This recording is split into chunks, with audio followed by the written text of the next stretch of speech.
Here we will discuss patterns on question base. That means what type of questions may be asked in the examination on this chapter patterns. In which first question is what is pattern and design pattern. Expert designer know not to do is solve every problem from first principles. Rather, they reuse solutions that have worked to form them in the past. When they find a good solution, they use it again and again. Such experience is part of what makes them experts. Consequently, we shall find recurring patterns of classes and communicating objects in many object-oriented systems. These patterns solve specific design problems and make object-oriented design more flexible, elegant, and ultimately reusable. They help designers reuse successful designs by basing new designs on prior experience. A designer who is familiar with such patterns can apply them immediately to design problems without having to rediscover them. And design patterns makes it easier to reuse successful designs and architectures. Expressing proven technique as design patterns makes them more accessible to developers of new systems. Design patterns help you choose design alternatives that make a system reusable and avoid alternatives that compromise reusability. Design patterns can even improve the documentation and maintenance of existing systems by furnishing an explicit specifications of a class and object interactions and their underlying intent. Next question may be definition. So, we will see some definition. First one is GOF, that is gangs of four patterns. A design pattern is a reusable solution to recurring a problem in software design. It is not a finished piece of code but a template that helps to solve a particular problem or family of problems. In this article, we will talk about the gangs of four design patterns. The gang of four authors, Erich Grama, Richard Helm, Ralph Johnson, and John Vicedas, initiated the concept of design pattern in software development. And these authors are connectively, or you can say the collectively known as gangs of four. Next definition, design pattern. A design pattern provides a scheme for refining the subsystem or components of a software system or the relationship between them. Next definition, pattern. The pattern name is a handle we can use to describe a design problem, its solution and consequences in a word or two. Next question, explain relationship between patterns. There are three kinds of relationship: refinement, variance, and combination, which help in using pattern effectively. Refinement supports the implementation of a pattern.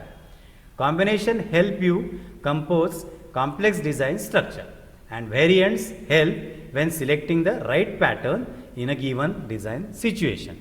We will see one example where relationship between patterns is used, in which the example is refinement of the model view controller pattern. A pattern solves a particular problem, but its application may raise new problem.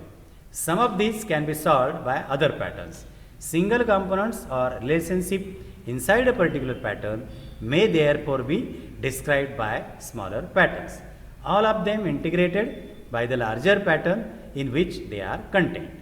The model view controller pattern separates core functionality from human computer interaction to provide adaptable user interfaces. However, applying this pattern introduces a new problem.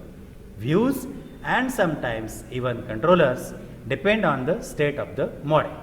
The consistency between them must be maintained. Whenever the state of the model changes, we must update all its dependent views and controllers.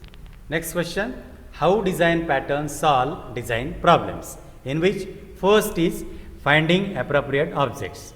The hard part about object-oriented design is decomposing a system into objects. The task is difficult because many factors come into play: encapsulations, dependency, granularity, flexibility, performance, evaluation, reusability, and on. They all influence the decomposition, often in conflicting ways. Object-oriented design methodologies favor many different approaches. You can write a problem statement, single out the nouns and verbs, and create corresponding classes and operations. Or you can focus on the collaborations and responsibilities in your system. Or you can model the real world and translate the objects found during analysis into design. There will always be disagreement on which approach is best. Design patterns help you identify less obvious abstraction and the objects that can capture them. For example, objects that represent a process or algorithms don't occur in nature, yet they are a crucial part of flexible design. The strategy pattern describes how to implement interchangeable families of algorithms. The state pattern represents each state of an entity as an object. Next is determining object granularity. Objects can vary tremendously in size and number. They can represent everything down to the hardware or all the way up to entire application. How do we decide what should be an object? Design patterns address this issue as well. The facet pattern describes how to represent complete subsystems as an object, and the flyweight pattern describes how to support huge numbers of objects at the finest granularities. Other design patterns describe specific ways of decomposing an object into smaller objects. Abstract factory and builders yield objects whose only responsibilities are creating other objects. Visitor and command yield objects whose only responsibilities are the implement a request on another object or group of objects. Next is specifying object interfaces. Interfaces are fundamental in object-oriented systems. Objects are known only through their interfaces. There is no way to know anything about an object or to ask it to do anything without going through its interface. An object's interface says nothing about its implementations.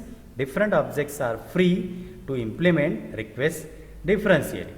That means two objects having completely different implementations can have identical interfaces. Next question, how to use design patterns. We'll see some points. First one is read the pattern once through for an overview. Pay particular attention to the applicability and consequences sections to ensure the pattern is right for your problem. Next is go back and study the structure, participants and collaboration sections. Make sure you understand the classes and objects in the pattern and how they relate to one another. Next is look at the sample code section to see a concrete example of the pattern in code. Studying the code helps you learn how to implement the pattern. Next is choose names for pattern participants that are meaningful in the application context. The names for participants in design patterns are usually too abstract to appear directly in an application. Next is define the classes. Declare their interfaces, establish their inheritance relationship, and define the instance variable that represent data and object references. Identify existing classes in your application that the pattern will affect and modify them accordingly. Next is define application specific names for operations in the pattern. Here again, the names generally depend on the application. Use the responsibilities and collaborations associated with each operation as a guide. Next is implement the operations to carry out the responsibilities and collaborations in the pattern. The implementation section offers hints to guide you in the implementation. Next question, explain how to organize catalog. We'll see some points. First, abstract factory. Provide an interface for creating families of related or dependent objects without specifying their concrete classes. Next is adapter.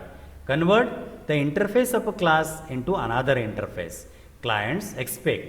Adapter lets classes work together that couldn't otherwise because of incompatible interfaces.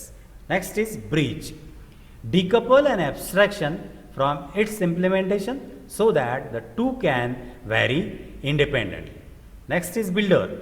Separate the construction of a complex object from its representation so that the same construction process can create different representations. Next is chain of responsibilities.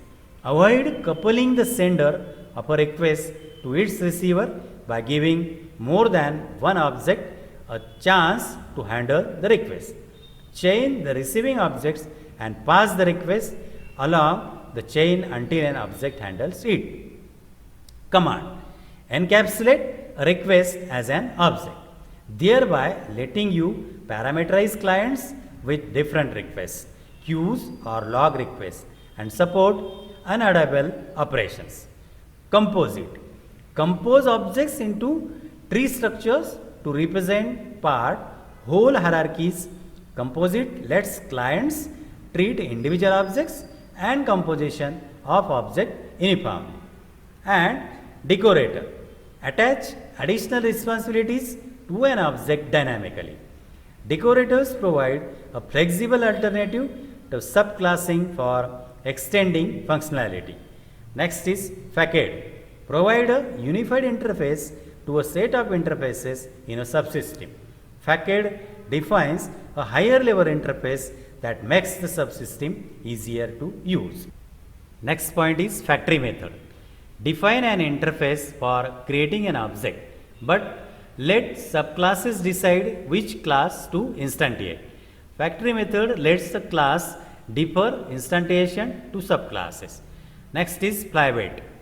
Use sharing to support large numbers of fine grained objects efficiently. Next is interpreter. Given a language, define representation for its grammar along with an interpreter that uses the representation to interpret sentence in the language. Iterator. Provide a way to access the elements of an aggregate object sequentially without exposing its underlying representations. Mediator. Define an object that encapsulates how a set of objects interact.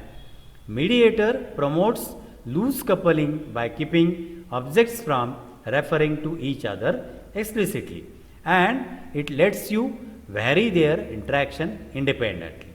Next is memento. Without violating encapsulations, capture and externalize an object internal state so that the object can be restored to this state later. Next is observer. Define a one-to-many dependency between objects so that when one object changes state, all its dependents are modified and updated automatically. Prototype. Specify the kind of object to create using a prototypical instance and create new objects by copying this prototype.